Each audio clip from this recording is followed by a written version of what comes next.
Hey, you're listening to the Smoke Meat Podcast. I'm your host, Brad Pittman. Smoke Meat is brought to you today by Joe's Underground in Augusta, Georgia, at the corner of 8th and Broad in the bottom of the Lamar Building. What can I say about Joe's? Such a great place to be. I love going there every time. From the first time I walked in, they made me feel like family. And I still consider them my home club as a comedian. And I still just consider them a home when I'm at home, because they just make you feel so great when you first walk in. It doesn't matter if you've been there 100 times, 1,000 times, or this is your first time. Jeremy and the gang know how to treat you right. You got great food, great drinks, there's great people. Remember, I goes to Joe's, and so should you, the corner of 8th and Broad in Augusta, Georgia, in the bottom of the Lamar Building. Today, my guest is a guy named Soho Johnny.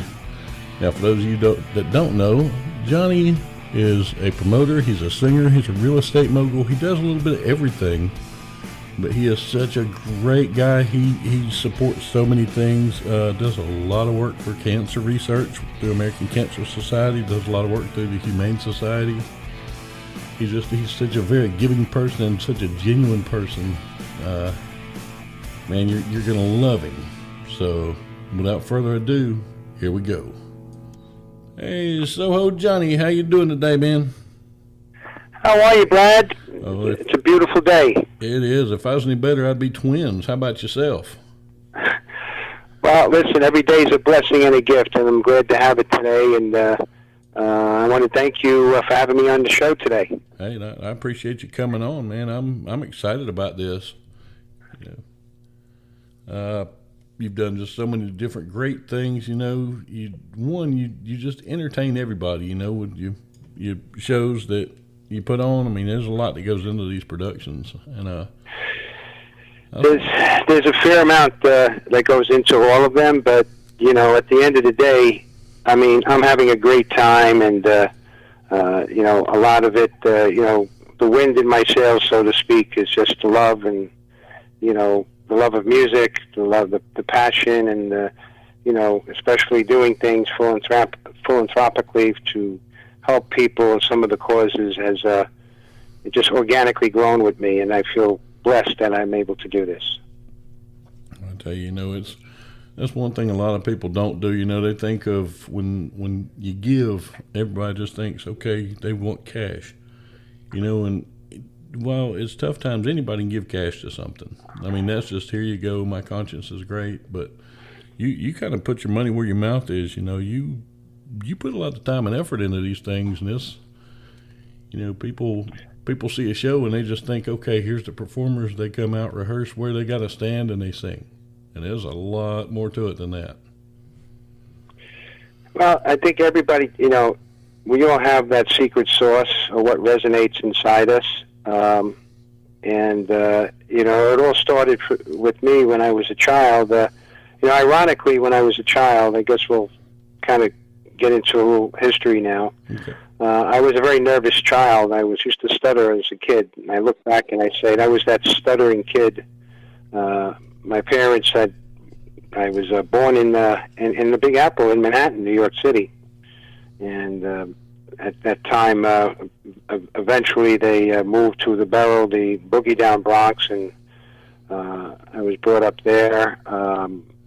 And I guess we're talking now, just to date myself, probably in the late 60s, early 70s, okay, where the city was quite different from what it is now. And I say that with a little hesitation because right now is kind of like a hiccup of what's going on in the world, as we all know.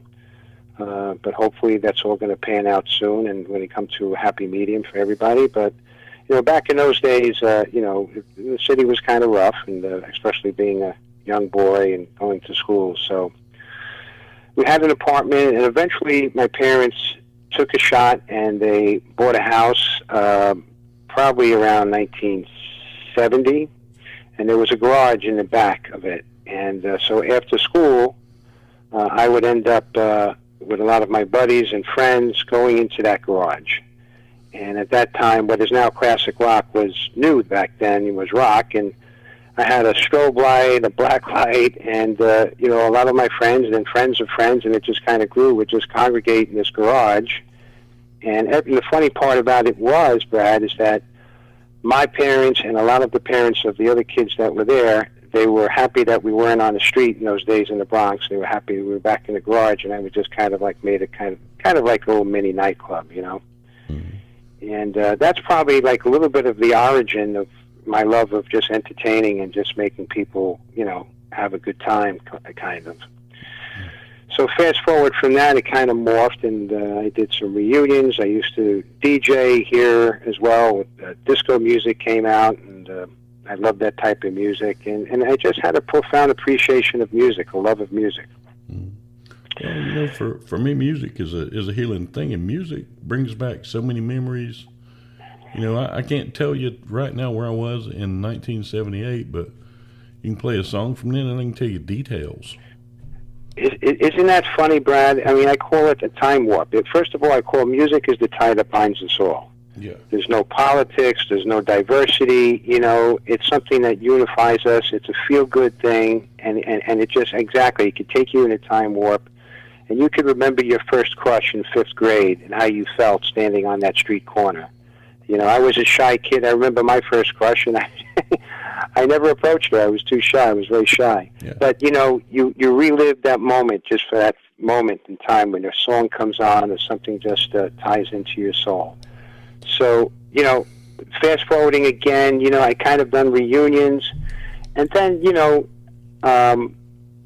my parents, my grandfather and my father, for years, 100 years ago, they started a business. They were immigrants, poor immigrants, and they actually started in the Soho area of New York City, okay, in Manhattan, mm-hmm. the historic district. And they had a trucking business and what was, I guess now would be called recycling, but back then they had no allure. There was no buzzword recycling. They just would take cardboard, whatever they did, and make a couple of shekels just to put food on the table, my grandfather. And it was passed down from my father and my uncles and generations, had a trucking business. So I grew up in that, and, you know, eventually I got this moniker from my friends called Soho Johnny, okay, or Johnny Soho, Soho Johnny. So as I continued, I got involved in real estate, and, you know, I'm still, I guess, the real estate guy behind the desk there, okay, you know, trying to make a living, but music was always like a companion on my journey of life. And eventually, I started doing some more shows, and I had lost my dad to cancer, and I knew that cancer touches all of us in some fashion. So I ended up, you know, tying into the American Cancer Society with some of the shows I was doing, and it was taking a few notches up and getting original artists from different genres of music. Okay. Mm-hmm. And I raised some money, and I had a great time doing it, and I just kept doing it. I mean, one show I did was actually an all-day festival last summer, which got a lot of notoriety, and I was blessed to have so many people bandy around me and artists to come to support me and to do it and, you know, raise some money. So I'll say a couple names because people always ask who the artists were. You know, I had... this was like a classic disco thing, Brad. Mm-hmm. So I had the privilege of having Denny Terrio, who had a show called the Dance Fever in the 1970s, and he taught he taught John Travolta how to dance. I remember Denny Terrio. Yes, and it was great. He co-hosted it with me, and we had a list of original bands and artists like Tavares, Sharon Brown, Fonda Ray, Double Exposure, Instant Funk, Arno Carmichael, who did Jack and Jill, Planet Patrol, Harold Melvin's Blue Notes. We had, I actually had Terry DeSario. I had Monty Rock III. Now, some of the audience out there may remember him. He was the DJ on Saturday Night Fever, and he had that early disco song, the beginning of disco song called Discotheques and the Sexoettes. And he has a famous verse there when he says, "My chiffon is wet, my wig is wet there." I call him my Mr. Magnificent. I love Monty. I'm still in touch with him. Mm-hmm. And also we mixed it up a little bit with Constantine Morales from Rock of Ages. He's not that genre of music, but he's a friend, and he also came to support, and he's got such a beautiful voice. Mm-hmm. So it was an all-day festival, and we had such a great time. We pulled it off. And as you said before, a lot goes into it. You know, it's a lot of work. But, you know, I find, and I think this speaks to many of the artists out there, you know, when you have that passion within you, you know, that stuttering, nervous boy that I was, you take yourself out of your body, and you just have this courage that comes from nowhere because you're doing something philanthropic, you're doing something good, you're tying into the love of music you have yourself, and you get a lot of love from the audience and people, especially knowing that you're doing something good and they come to support you. When you put that marketing mix together, it just brings wind into my sails, and just keeps me going. So I'm very blessed that people in this type of situation and shows have come to support me in what I'm doing. I will fast forward here, and I don't mean to go on a negative track. I'm trying. It's actually positive, although, you know, I may be mourning. I was blessed to have my mom for 93 years.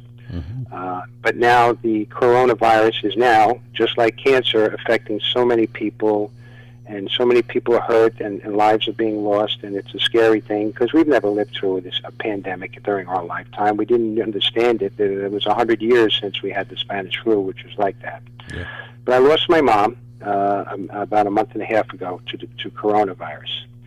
And sure enough, you know, in her name and in everyone's name that's affected to it, all the families that have suffered a loss, or families that lost their breadwinner, I started a foundation called Let Me Help, Inc. Okay, and we're teaming up with a few other charities, a COVID charity that and also a cancer charity. I think it's a prostate cancer charity that.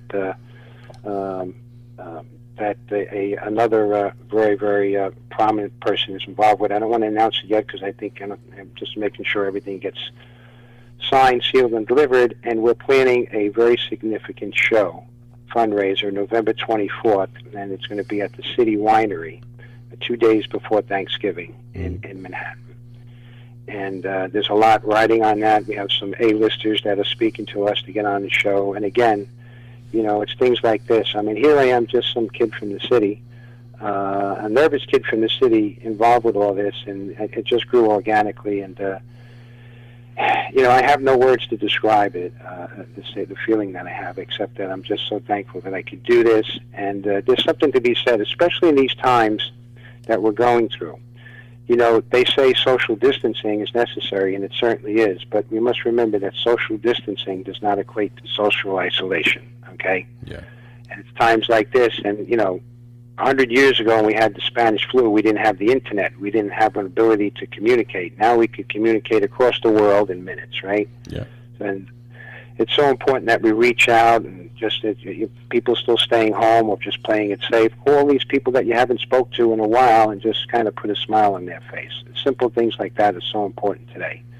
You know, social unity, even though you can't physically be close like you were before.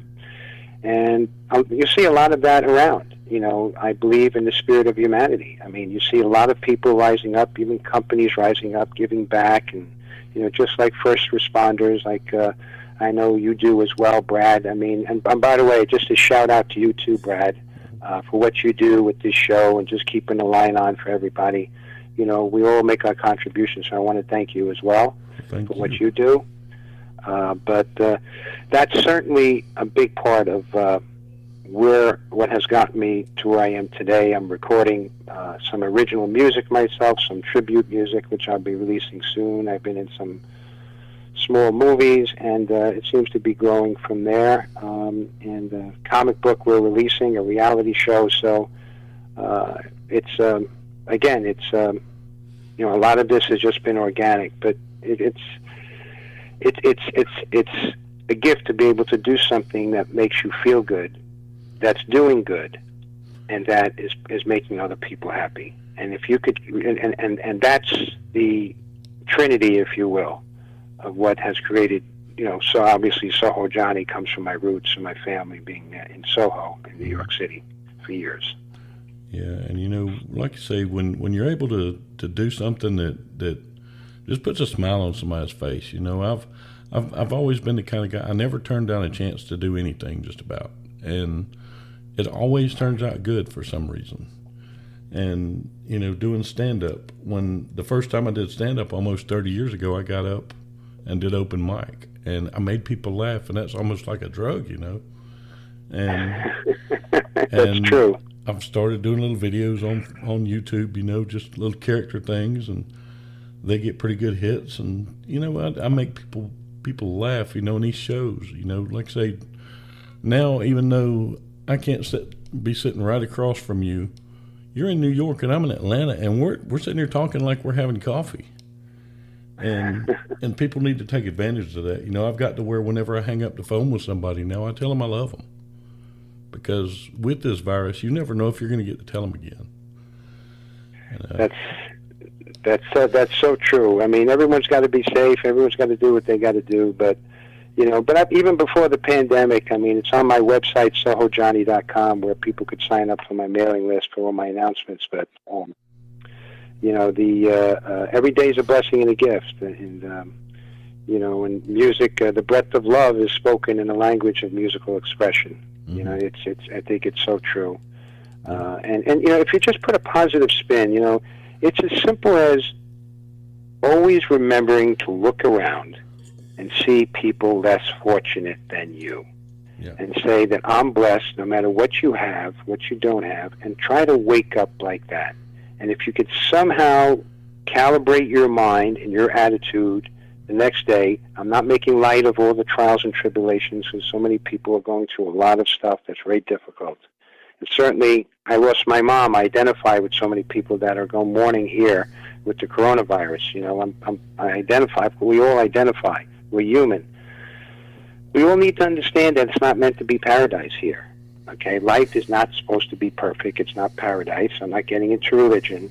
It's not supposed to. But truly, the true currency, the true value that we accrue over time is not money in the bank. Okay, of course we have a structure. We have to make a living. It's a tool. Okay, to make money, do whatever we can to support our families or whatever. But the true value at the end is the goodness and how we outreach and how we touch other people in a positive way. Mm-hmm. I don't care if it's just walking down the block and seeing an elderly woman and just saying something, how you doing, what a beautiful day, and just put a smile on her face and just put her in a little better. It's a small little ripple, right? Yeah. Guess what? If we could all make a ripple, if we all make a little ripple, then it can become a wave, and it can become a tidal wave of just good-spirited feelings out there. It just, if we do nothing, then nothing gets done. So it's important to continue to carry the torch. And, I try, it's not about me, okay, but, I try to carry the torch a little bit, to do whatever I can in my little sandbox to try to make a difference. Mm-hmm. And as I say, we're all role models to each other no matter who you are. And it's important to remember that. I mean, I'm calling this show that I'm shooting for November 24th, The Mandate for Humanity. Mm-hmm. Kind of, and it's purposely right before Thanksgiving. It's a time of giving thanks for everything that we have, as a society, have gone through, and hopefully there'll be a lot more good news that's coming down the pipe by November. Hopefully more promise of a cure or vaccines or control or learned behavior of people to protect themselves. At the end of the day, sanitary. It's not a bad thing, okay? I mean, economically, we know there's effects of what's happened here, and most of us have gotten a black eye. But, again, I believe in the positive. I believe that, this too will pass, and it's a measure of our humanity is how we handle this as a people, okay? Yeah. Because if we all live forever, okay, there would be less appreciation of life, because death defines life. I said that at the eulogy for my mom. Death is what defines life. That's what makes life special, okay? And if everything was perfect here, you wouldn't appreciate the good times. You wouldn't appreciate being as much with your loved ones as much, because it would just be taken for granted. We're meant to have to go through these things. Yeah. But it's important that we keep our eye on the ball and always try to, lift the person up next to us, and to have that constantly in our heart. I try in my small way. And, my hope is that I try to make a difference in other people. Mm. It's so important to me, and it's so, and let's have a good time. It's a celebration of life. It's a celebration. That's why we're here. They go to work, we go to this, we're staying at home, right? Mm-hmm. I tell people, You're going to stay home? Structure yourself. Because there's no saying idleness is a devil's workshop. And, people, I know I gained some weight staying at home as well. But you got to get into a regimen, This is the time I'm going to do a little exercise. I'm still going to work by the computer. Some people are going back to work, and they should be safe, take care of yourself, but always keep a structure. Structure is always good. Okay, make appointments for yourself in your smartphone or whatever you have, and keep going forward. But as long as you have a nobleness in your heart, and you're open-minded to someone else's viewpoint, things will get a little bit better. That's, and this show I'm doing is it's all about unity. It's in a time of so much seeming diversity, okay? But there's not that as much diversity as the media will have us think. There really isn't, Of course, the squeaky wheel is the one you hear in the car, but the other wheels you just don't hear, but they're doing their job too, right? So, the majority of us all out there are still, have goodness in our souls, and we all have the opportunity to be better. Yeah, and you talk about the squeaky wheels. The place where I work at as a paramedic, our county, when all of the riots began and all the things happened, I'm not even going to pontificate about those because everybody's heard about them. But I know we had intelligence. There was a credible threat of violence on a weekend, and we had two of our groups that they were holding big block parties, a half a mile apart. And that could have gotten really, really nasty, really, really fast. And everybody just had a good time at the things. Nobody thought about, okay, we got these people over here. We can go fight and we can cause a lot of problems right now. And the next day we had some protests that were scheduled, peaceful protests. And everything went so peacefully. I mean, everybody said what they had to say, and there was no trouble all weekend long through any of this. Yeah, in the news, everything was horrible, horrible. It's the world's exploding. This firecracker over here was exploding. The rest of the world was trying to come together and deal with everything that was happening the right way. And that's what you don't see, and that made me feel so proud of my community that I work in. Because they didn't just take the media's thing and say, okay, we're gonna start breaking stuff too. Everybody got together. Well, I think that's fantastic because freedom of speech is a right of expression. I think it's an important way that we as a people help govern ourselves and get a point across. Okay, we elect our officials. It's not a perfect system, but it's the best system that's out there. Yeah. Okay, it's still, there's a reason for law. I mean, even in the Garden of Eden, there was a law. Don't eat the apple, right? Yeah. So, we're kind of made to have some type of structure to help keep peace for everybody. But I think it's important that everyone has a right. Everybody is equal. There's total equality, and everyone has a right to speak as long as you don't hurt somebody else. Exactly. No one has a right to hurt somebody else, but you certainly have a right to have your voices heard. Yeah. Okay, and and again, I'm optimistic because I believe that the majority of people out there, Jane Q. Public, they know exactly what you're saying. Enough time has gone by that we've realized that you can't believe everything that you hear, and that you filter down. And you got to get to the facts. Same with dealing with this pandemic. As in anything that we deal with as human beings, fear is always the final enemy. Okay. Yeah. Your reaction to fear, which is just an intangible thing that you can't do anything about it because it's just a feeling. Fear that I'm going to die, or fear when you get sick, fear of that. You deal with the facts, and you abide by the facts. Protect yourself, do this, stay on top of the communication. One good thing about the communication is that, as long as these new drugs come out and cures, the whole world's going to know about it instantaneously. They didn't have that 100 years ago. So we have an advantage from the Spanish flu. God bless all those souls that were lost then. God bless the people that die from cancer every day, okay? This is just one thing that's in our face that made all of us see how it affected us, is that it changed our expectations of life, including myself.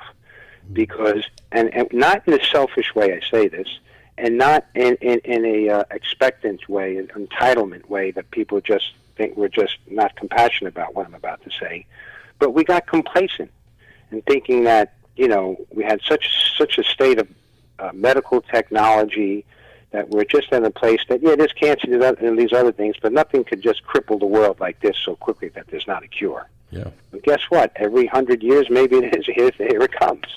That it can have such long-reaching effects, okay? Yeah. And the good that comes out of it is, again, I'm hoping, and we're seeing it, is just an appreciation of life. An appreciation of life, and knowing that this can come down. We're fragile, and that, what's the most important thing? Like you said earlier, leave off on a good note when you speak to somebody. Yeah. Especially what you do, Brad. You just never know.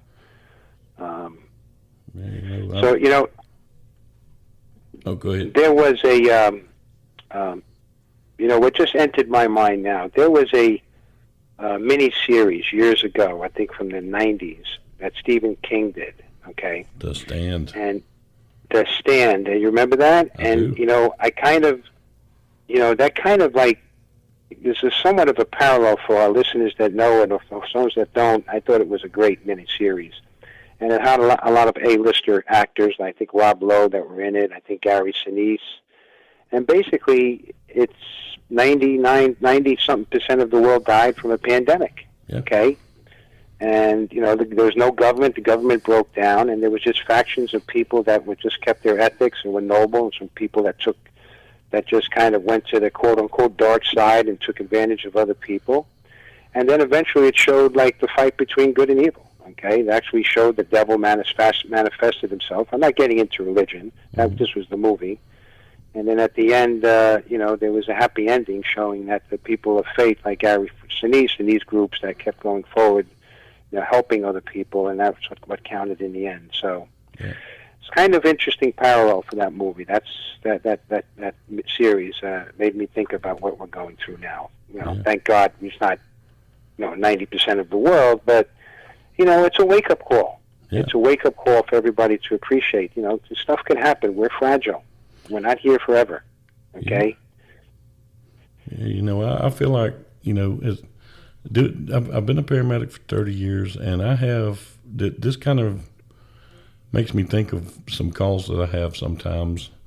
I call them my humblers, because everybody goes through it where you're doing what you feel like is such a great job, and you start to feel like, okay, this person's with me, they're automatically healed.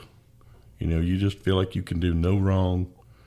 You pull off things that house couldn't pull off, and you start feeling invincible. And nature, God, whatever you believe in, decides, okay, let's throw him a curve. And those calls are what I call my humblers. They're the ones that are just, there's nothing that I'm able to do. I can pull anything out of my bag of tricks, and nothing I do is going to make a difference. And it's the world showing me real quick that I'm just a tiny speck. I need to respect what I've been given as far as my ability to help heal people, but I'm not the man. And I think this is nature's way of telling the world, hey, y'all are okay, y'all doing a good job, but you need to know your role. And like I said, about every 100 years, the world has to tell us that. I think this is our humbler. I think that makes a lot of sense. Listen, I remember when I was younger, like many of us, when you're young, you feel invincible. You feel like nothing can happen to you. I was blessed. I had a family. I had, my father had a business and all this stuff in Soho, and it was great. I met so many people. That was another great thing that I feel blessed upon. Being brought up in the big city, there was such cultural diversity there. I was a witness of just seeing people come together and work together from all different walks of life, no matter who you are, no matter what you look like. And I counted that in education, in education, of just showing me, kind of the hope of what humanity could be, and what it should be, and what it is. Okay, so I will continue to believe that, and for those listeners out there, Soho Johnny on YouTube, John at SohoJohnny.com if anybody wants to reach out. Instagram, Soho Johnny LLC, Facebook, or John Soho Johnny Pasquale is my personal page. But if anybody, I answer all my emails or phone calls, Brad. if possible. Mm-hmm. I think it's just a matter of just total outreach. Okay, it's just a matter of communication. Yeah, yeah.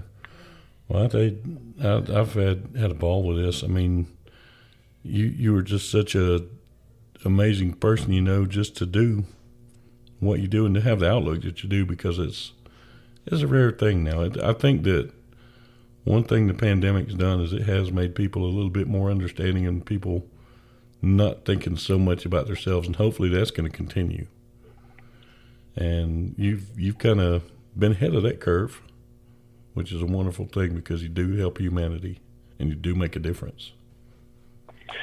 Well, listen, at the end of our lives, when we look back, it's not going to matter what you have in your bank account. It's not going to matter what fancy car you have. It's not going to matter, anything tangible that you have. Yeah. What's going to matter, and the true riches, are the people that you touch and the people that really loved you back and the love that you showed. That's what will elevate you in the end. And that's the type of investment people need to make in themselves and outreach to others. That is what will count in the end. And I say that not getting into religion belief, okay? Mm-hmm. Although religion is always a good thing as long as it's a religion that elevates humanity and unites people. Yeah. But even if somebody's an atheist, I call this common sense, the ethics of humanity. Just common sense. Yeah. Well, I tell you, that's one thing that is in short supply. And hopefully it's coming back, because, I've seen the blood of every race. I've seen it of every sexual orientation, every gender, every religion. And if you put a pile of it from one person next to a pile of another person, I can't tell who it came from. I don't have separate veins for people of this color or this race or whatever. Everybody's built the same, and we all need to figure that out. And the blood is the same color for everybody. It is. It is. And I tell you, hopefully people are going to take from this, and if this touches one person, it's done something. Well, we're working on a movement that's garnering up strength here, hopefully. And again, it's all in numbers of people and artists. I have artists approach me all the time,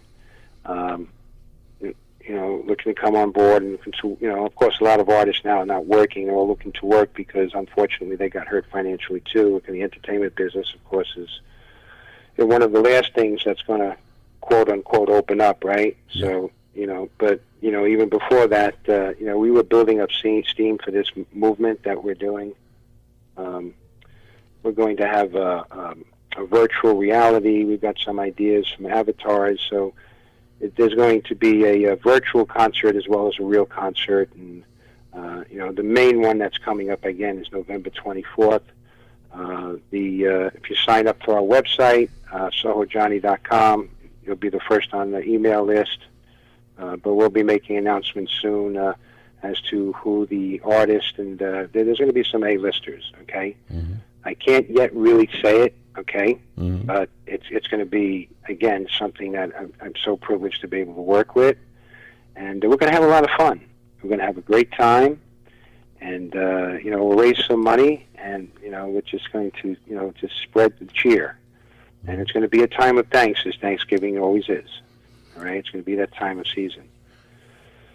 Wow. So we're earmarking towards that. I may do some small shows between here and there, or some local shows that I do, but that's the major pivotal one. That a lot is going to come after that. All right, for what I'm doing, and again, it's kind of funny that and I say this to people all the time. They ask about like what I've done in my life and how I got, and I said, it's not about me, but one important thing that people need to remember, okay? And I say, and people like they have, they're imprinted, you get a job, maybe you get married, maybe you do this, maybe you do that, okay? But remember to be proactive with your life, okay? And I have the saying, don't be a passenger in the bus of your life. Be the driver. Because when your life goes by, you never want to look back and say, I should have drove, okay? It's a limited amount of time. So if you could do something, a career, whatever you're doing, and tying it into being somewhat of a humanitarian, you know, doing something good for other people and just kind of having a parallel and keeping your moral compass right, okay? A family person, friend to somebody, whatever. That's the type of life that people want to lead. So, you know, get behind the wheel, drive the bus of your life. There's a lot of people, they look at their life and say, I should have done this, I should have done that. Well, you need to think that way.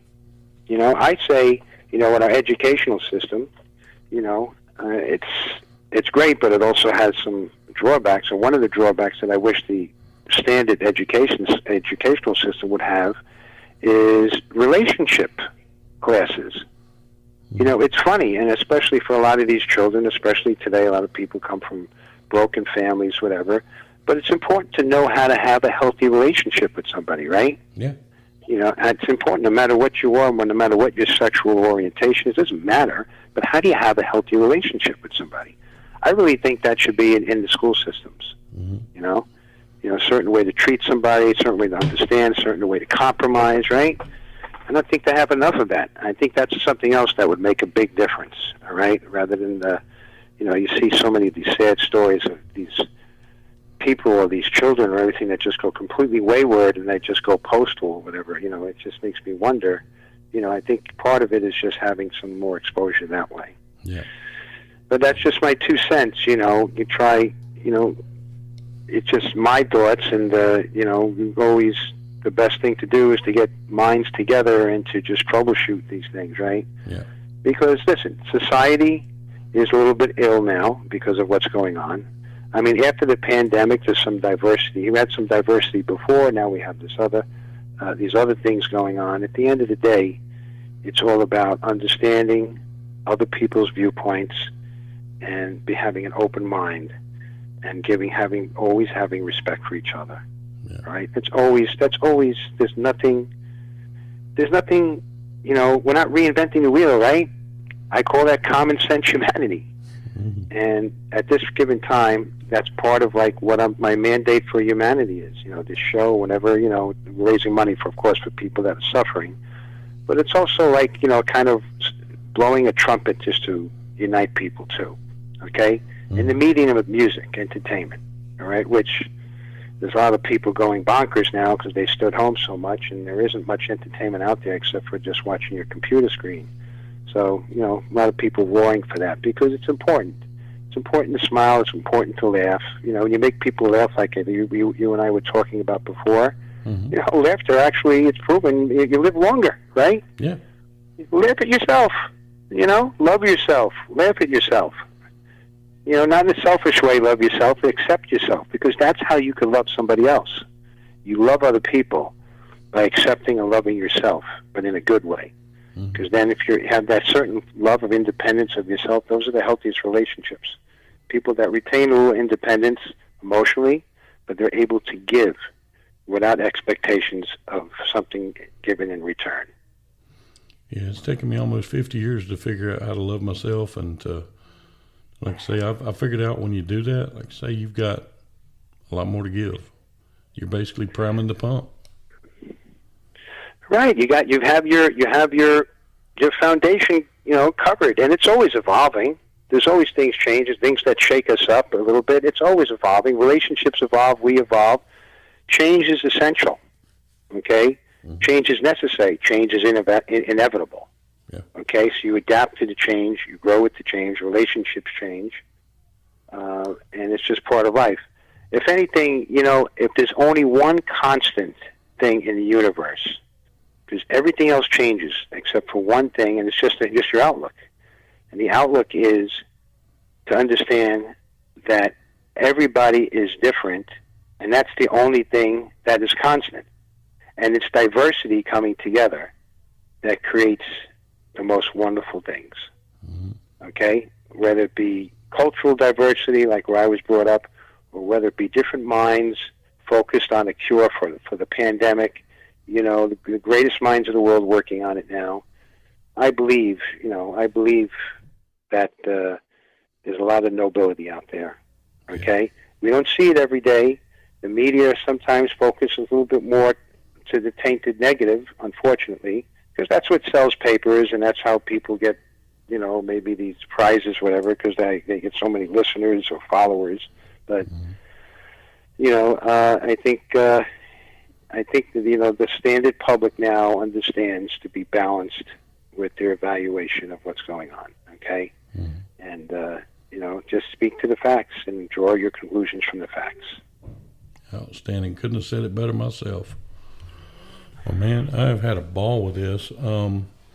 As it gets closer to November, which, by the way, that's a great birthday gift because my birthday is in November.